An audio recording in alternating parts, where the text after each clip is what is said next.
पावसाळा पण जवळ आलाय, पावसाळ्यामध्ये पण तुम्ही असं संध्याकाळी हा असं तुम्ही करू शकता नाश्त्यासाठी मस्त. आणि पाऊस पडेल आणि बाहेर आणि हा मस्त ढोकळा तांदळाचा तयार आणि झटपट होतोय, वेळ लागत नाही. 2 वाटे घेतलेत तांदूळ आणि हे 4 तास मी भिजून घेतले. आता ह्यातलं पाणी सगळं काढून घ्यायचं आहे, तांदळातलं पाणी सगळं निथळून घ्यायचं आहे. तर ह्याच्यामध्ये तांदूळ मिक्सरच्या भांड्यात घालून घ्यायचे. 1 वाटी दही, 1 छोटी अर्धी वाटी साखर आणि न घालता बारीक करून घ्यायचं आहे. एकदम बारीक करून घेतलंय पिठासारखं. आणि जर तुम्हाला वाटलं थोडंसं पाण्याची गरज आहे तर पाणी घाला. त्याच्यामध्ये 1 वाटी बारीक रवा घातल्याने ढोकळा चांगला फुलतो. पाहू शकते किती घट्ट आहे बघा. त्यामध्ये थोडंसं पाणी घालून घ्यायचं, अगदी थोडंसं, किंवा आत्ता घातलं नाही तरी चालेल. जरा असंच ठेवून द्या म्हणजे रवा त्या फुगेल. मग त्यामध्ये आपला अंदाज येईल किती पाणी घालायचं ते. 1 चमचा मीठ. अर्धा तासासाठी बाजूला ठेवायचं आहे. अर्धा तास झालेला आहे. आता हे पाहू शकतात केवढं घट्ट झालंय बघा. आता ह्याच्यामध्ये थोडं थोडं करून पाणी घालून घ्यायचं आहे. पातळ नाही करायचं आहे, थोडंसं पाणी घालायचं आहे.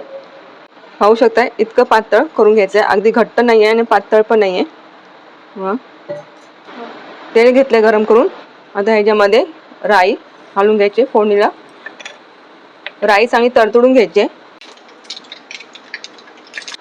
बारीक कापून घेतल्या मिरच्या त्याही घालून घ्यायच्या. गॅस बंद केलाय मी. कढीपत्ता घालून घेतलाय, थोडीशी कोथिंबीर. आता ह्याच्यामध्ये ही फोडणी घालून घ्यायची. बारीक कट करून घेतलाय अद्रक, हा अर्धा चमचा घेतलाय खायचा सोडा. आता हे मिक्स करून घ्यायचं आहे. थोडंसं तेल लावून घ्यायचं भांड्याला. मी इथं भांडं घेतलं, केकचं भांडं घेतलंय, तुम्ही ते ताट सुद्धा घेऊ शकतात. आता हे सगळं ह्याच्यामध्ये घालून घ्यायचं आहे. आता ढोकळा वाफायला लावून घ्यायचा आहे. ढोकळा आपला तयार झालेला आहे, गार सुद्धा करून घेतला. आता ह्याला कट करून घ्यायचं आहे.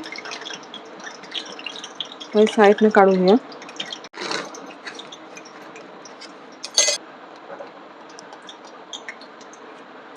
तर परत एकदा फोडणी द्यायची वरून.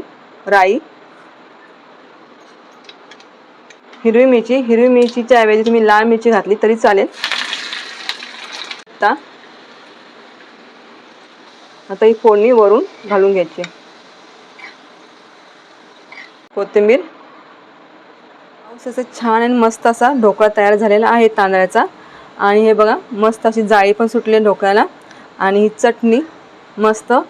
आपला हा असे ढोकळा तुम्ही डब्याला पण देऊ शकतात, कुठे बाहेर जायचं तरी पण तुम्ही असं तुम्ही ढोकळा करून नेऊ शकतात, किंवा तुम्ही संध्याकाळचा नाश्ता म्हणून पण करू शकता. आता पावसाळा पण जवळ आलाय, पावसाळ्यामध्ये पण तुम्ही असं संध्याकाळी हा असं तुम्ही करू शकता नाश्त्यासाठी मस्त. आणि पाऊस पडेल आणि बाहेर आणि हा मस्त ढोकळा तांदळाचा तयार आणि झटपट होतोय, वेळ लागत नाही. तुम्हाला आपली ही ढोकळ्याची रेसिपी कशी वाटली ते मला कमेंट करून सांगा.